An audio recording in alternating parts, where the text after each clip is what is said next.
Hi folks, I'm back from a series of travels and adventures and just thought I'd check in with all of you. Um, we've kind of had some loose scheduling, so I know we've had deadlines on the calendar, but I'm really kind of flexible with the deadlines in this week or two that have been going on. So this weekend when we have fall break is a really great time to just get caught up on some things, get some extra credit things turned in, and just kind of get back to where we need to be. So by the end of fall break, I would expect to see all of the things for Piaget. So your Piaget study guide, there was a Piaget discussion board, the Vygotsky study guide, that should be in, the differentiation study guide, and things that went along with that. So we've got a lot of things that we're just kind of wrapping up. And then we should be starting in on lesson 5.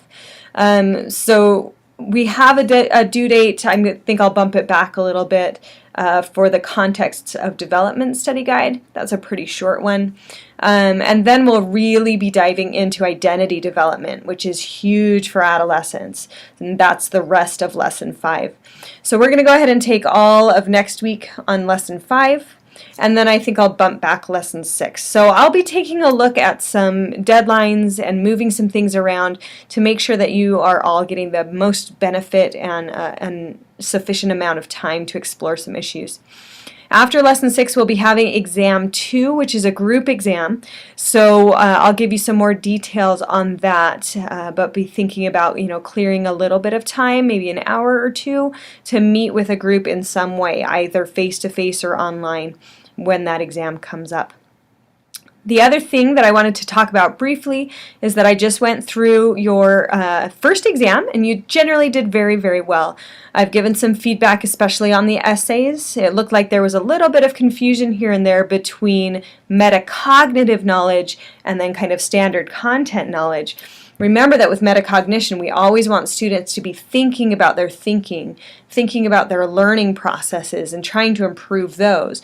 So yes, content knowledge is part of that, but it's more about thinking about how they can learn your content better, not just learning the content. I know that's a little bit crazy to distinguish between. I've got an article that I just found that I'm going to post for you that I think helps clarify that a little bit. Also stemming from that and from finally getting some grading done for you, I wanted to just remind you to not just use the textbooks on your study guides, but to really get into some of the online materials.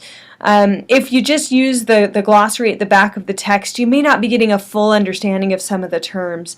So for example, with metacognition, I had a little interactive that you could go through and hear me talking about and look at some issues surrounding those metacognition things. So if you're only using the textbook, you're going to miss those explanations and enhancements.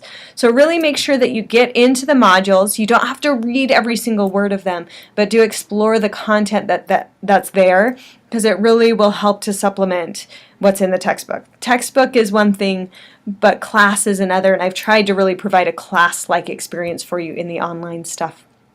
I also wanted to remind you that my door is open at any time. Please come in, visit with me, ask questions, etc.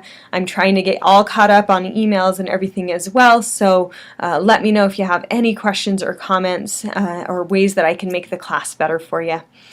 Enjoy your break. Hopefully you don't need to get caught up, but if you do, this is a great time, and then we'll jump back in with lesson 5 next week.